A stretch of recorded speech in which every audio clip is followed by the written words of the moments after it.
नमस्कार, आप देख रहे हैं ब्रेकिंग बिहार। मैं सुमन कुमार अभी मौजूद हूं 10 सर्कुलर आवास रोड, जहां पर राबड़ी देवी का आवास है। देखिए, कुछ दिनों से राबड़ी देवी का बंगला का विवाद चल रहा था। सरकार के द्वारा उनको लगातार नोटिस दी जा रही थी बंगला खाली करने को लेकर। उसके बाद से एक नया विवाद शुरू हो गया।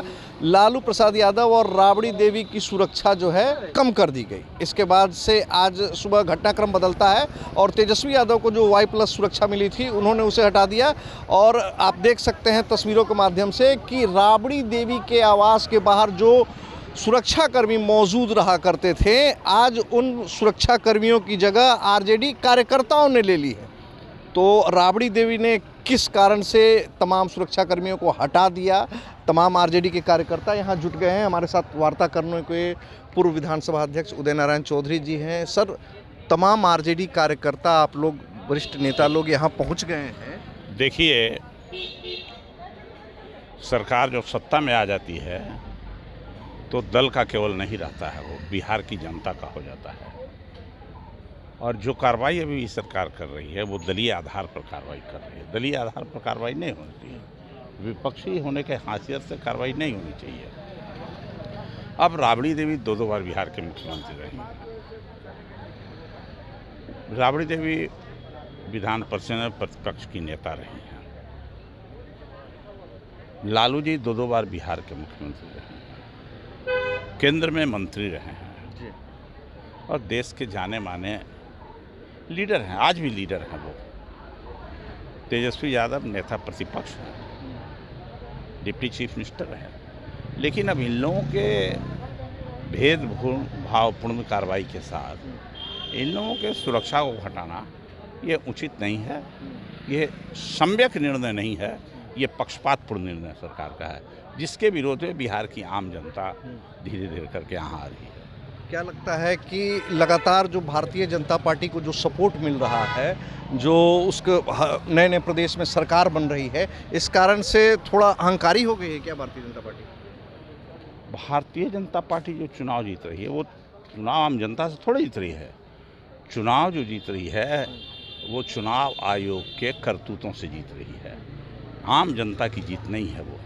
सर, देखा जा रहा है कि बगल में ही भारतीय जनता पार्टी के राष्ट्रीय अध्यक्ष हैं, काफ़ी बड़ा बंगला उनको मिला हुआ है, उनको काफ़ी सुरक्षाकर्मी भी मिले हुए हैं और जिस परिवार से पति पत्नी दोनों पूर्व मुख्यमंत्री रह चुके हैं। मैंने क्या कहा कि पक्षपातपूर्ण कार्रवाई है सरकार का, और पार्लियामेंट्री सिस्टम में, लोकतांत्रिक हुकूमत में, राज्य में इस तरह के पक्षपातपूर्ण कार्रवाई से सरकार को बचना चाहिए। अब आगे आप लोगों का मतलब क्या निर्णय लिया है आप लोगों ने? आप लोग क्या करेंगे? फैसला हुआ, लोग बात करेंगे, उसके अनुसार होगा, कार्रवाई होगी। मतलब लगातार सरकार के इस दमनकारी नीतियों के विरुद्ध संघर्ष चलता है। विरोध तो जरूर करेंगे, विरोध जरूर हाँ। करेंगे। देखिए, आइए और भी कुछ लोगों को हम आप दिखाते हैं। देखिए, यहाँ पर बाकायदा आरजेडी कार्यकर्ता जो हैं वो लाठी लेकर पहुँच गए हैं। हम चाहेंगे सहयोगी किस थोड़ा सा आगे आएँ और दिखाएं कि देखिए, कुछ कार्यकर्ता जो हैं यहाँ लाठी लेकर भी खड़ा है। उनसे भी बात कर लेते हैं। सुबह से आपको देख रहा हूँ लाठी लेकर यहाँ पर मौजूद है।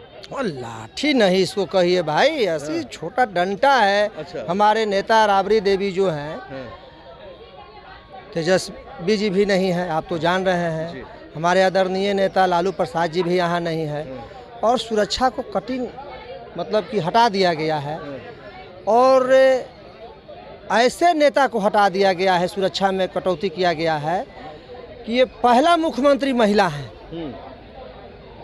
बिहार की पहली महिला मुख्यमंत्री हैं यहाँ पर ही, और उनको सुरक्षा को हटा दिया गया।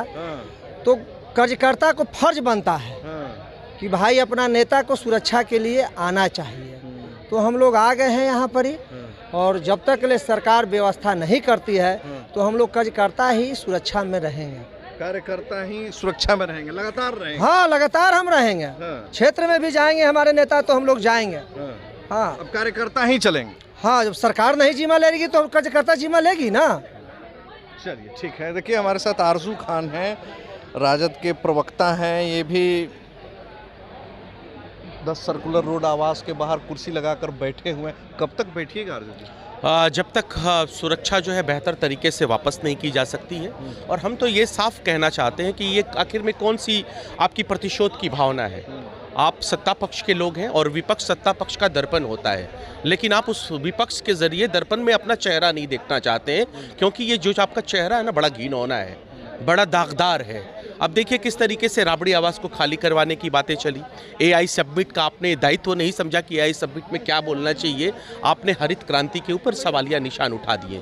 बिहार की अस्मिता और संस्कृति गमछे के ऊपर आपने जो है सवालिया निशान उठा दिया। तो आपकी मानसिकता क्या है? आपकी मानसिकता विरोधाभासी है, आपकी मानसिकता प्रतिशोधी है, नफरत वाली है। और नफरत की राजनीति करके बिहार के जो 14 करोड़ आवाम है, जिनकी रोज़मर्रा की ज़िंदगी में उनकी जो ज़रूरतें हैं, आप उससे ध्यान भटकाना चाहते हैं। 1,90,000 महिलाओं के खाते में कब जाएंगे, वो राशियों पे हम लगातार बात कर रहे थे, आप उससे ध्यान हटाना चाहते हैं। जो बची हुई राशियाँ, वृद्धा पेंशन जो आपने हमारे विपक्ष के दबाव में जो आपने शुरू किया था, उसको बंद कर दिया। ये आप कब शुरू करवाएंगे? आपने कहा था 1 करोड़ रोज़गार देंगे, वो आप कब देंगे?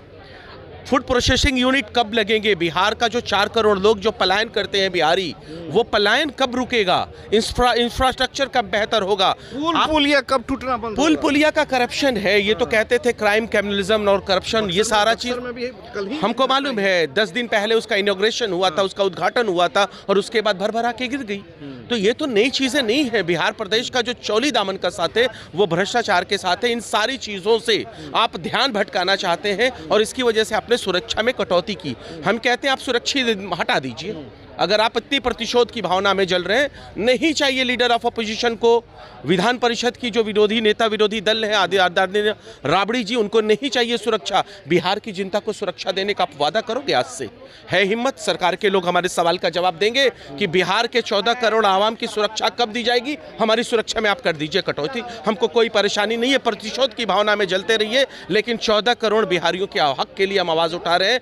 उसके आवाज़ में आज से क्या आश्वासन देगी भारतीय जनता पार्टी की सरकार? जनता दल यूनाइटेड की सरकार के आज से कोई भी हत्या नहीं होगा, बलात्कार नहीं होगा, मर्डर्स नहीं होंगे, कोई बिहार में अपराध नहीं होगा। इसके ऊपर वो सवाल का हम जवाब चाहते हैं, वो जवाब नहीं दे रहे हैं, जवाब से भागना चाहते हैं। कभी एआई सबमिट में कुछ और बात कह देते हैं, कभी राबड़ी आवास को खाली करने की बात करते हैं। मानकों के आधार पर नहीं करते हैं, मानकों से हट कर करते हैं। आखिर में इनको इतनी नफरत क्यों है बिहार की जनता से, जो कि जनता का जनादेश मिला है विपक्ष में रहने के लिए? 1,90,00,000 वोट मिले हैं। अगर उन दोनों को मिला दिया जाए तो हमारे बराबर भी नहीं टिकते हैं। यह है लीडर ऑफ अपोजिशन का तेज और बिहार की जनता का जनादेश। तो लगातार बंगला विवाद, उसके बाद सुरक्षाकर्मी का विवाद, तो मान के चला जाए ना कि भारतीय जनता पार्टी और एनडीए जो है वास्तविक मुद्दों से बिहारियों का ध्यान हटाना चाहती है। मैंने तो फर्स्ट ही राउंड में मैंने कह दिया कि जो वास्तविक मुद्दे हैं, खाद की किल्लत है, कालाबाजारी है, खाद क्यों नहीं मिल रहा है। 420 मंत्री बैठा हुआ है शिक्षा जगत में बिहार प्रदेश का, जिनके ऊपर चार्जेस लगे हुए हैं। और मैं वो चार्जेस भी आपको बता देता हूं, जो कि उन्होंने अपने चुनावी हलफनामे में डाले हैं। उनके ऊपर 420 आईपीसी की धारा और दर्जनों, आधे दर्जन से ज़्यादा ऐसी संवैधानिक धाराएं लगी हैं जिसको वो बताती हैं कि वो माना उनके ऊपर जो उन्होंने खुद हलफनामे में दिया है। ऐसे लोगों के हाथ में सरकार है। सत्ता पक्ष में वो मुख्यमंत्री हैं जिनके ऊपर खुद 2 महीने से ज़्यादा जेल में रहने का रिकॉर्ड है, उनके ऊपर भ्रष्टाचार का रिकॉर्ड है। एफिडेविट को हाफिडेविट कहते हैं, वो गलत हल्फनामा वो भी डाले हुए हैं, लेकिन जांच कौन करेगा, ये सारा सवाल है। तो जब ऐसे लोग बैठेंगे सत्ता के अंदर, सत्ता के गलियारों में, तो उससे ज़्यादा यकीन नहीं कर सकते हैं। यही करेंगे। जनता के मुद्दे पर इनको नहीं आना है, जनता के मुद्दों का ध्यान भटकाना चाहते हैं। कभी राबड़ी देवी के ऊपर प्रहार करते हैं, कभी सुरक्षा हटाते हैं, एआई सबमिट में कभी हरे गमछे पर बात करते हैं। आखिर में इनकी जवाबदेही कब होगी? इस आवारापन, इन निकम्मापन से वो कब बाहर निकलेंगे और बिहार की 14 करोड़ जनता के लिए कब काम करेंगे? तो देखिए, ये थे आरजू खान, स्पष्ट तौर से कह रहे हैं कि बिहार की मूलभूत समस्याओं से ध्यान भटकाने का प्रयास किया जा रहा है और ये बंगला विवाद और सुरक्षाकर्मी का विवाद जो है सिर्फ और सिर्फ उसी की एक बानगी है। इन तमाम मुद्दों पर आपकी क्या प्रतिक्रिया है? अपनी प्रतिक्रिया से हमें अवगत जरूर कराएं। खबरों में फिलहाल इतना ही, तब तक के लिए दे इजाज़त। नमस्कार।